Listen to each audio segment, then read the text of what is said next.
L'intitulé de cette EC2 est le suivant. Vous présenterez le document, puis vous mettrez en évidence les caractéristiques de la composition sociale des couples. Dans un premier temps, il faut d'abord présenter le document. Mettre en évidence la nature. Ici, c'est un tableau. Puis, la source. Ici, c'est l'Observatoire des inégalités en 2014. Enfin, le thème. Ce document traite de la composition sociale des couples. Présenter le champ, la population étudiée, et ici, les hommes en couple. Le cadrage temporel, c'est 2014. Enfin, l'unité. Les données sont en pourcentage. On peut maintenant analyser le document. Pour cela, il faut comprendre la consigne.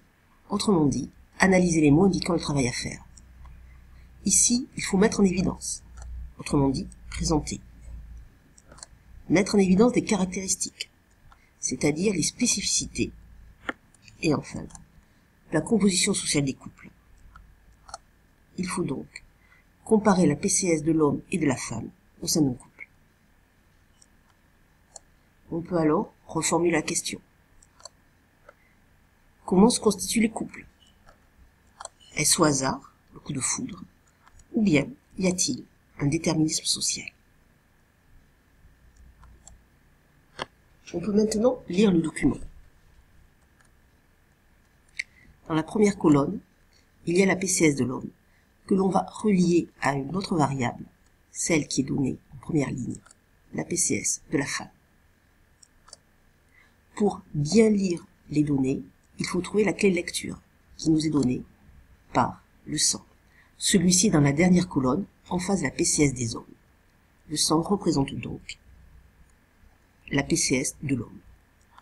Ainsi, on peut prendre un exemple. Sur 100 hommes cadres supérieurs en couple, 3,4 le sont avec des agricultrices.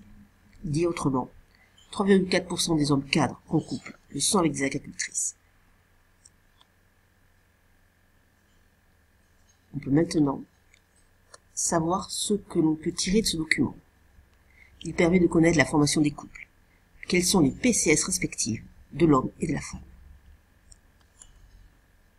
On peut maintenant analyser les documents. Première remarque, les chiffres les plus grands sont très souvent sur la diagonale. Ainsi, 56,4% des hommes agriculteurs sont mariés avec une agricultrice. Il y a donc une forte homogamie sociale. Deuxième remarque, les chiffres grands sont aussi à côté de la diagonale. Par exemple, 32,5% des hommes cadres en couple sont mariés avec une femme profession intermédiaire. Il y a donc une proximité sociale forte à l'intérieur du couple. Troisième remarque, les chiffres sont plus grands à droite de la diagonale qu'à gauche. Par exemple, 45,4% des hommes profession intermédiaire en couple sont mariés avec une femme employée. Seulement 9,6% avec une femme cadre. On peut alors relier aux stéréotypes culturels liés à la place de l'homme et de la femme.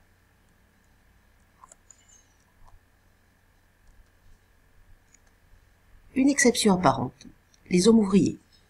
Ainsi, 60% sont mariés avec une femme employée et seulement 20% avec une femme ouvrière. Cela tient alors à la composition sexuelle des PCS. Les ouvriers sont majoritairement des hommes, les employés des femmes. On peut alors répondre à la question. Comment se composent les couples? Au hasard ou avec un déterminisme social? Il y a certes une légère part de hasard. Ainsi, 3,4% des hommes cadres le sont avec une femme ouvrière. Mais, en grande partie, il y a un déterminisme social. Premièrement, les couples réunissent des personnes avec des métiers proches ou identiques. Ensuite, la PCS des hommes est souvent plus valorisée que celle des femmes dans un couple. Et enfin, on a une répartition socio-professionnelle différente selon les sexes. Les hommes sont globalement ouvriers et les femmes employées.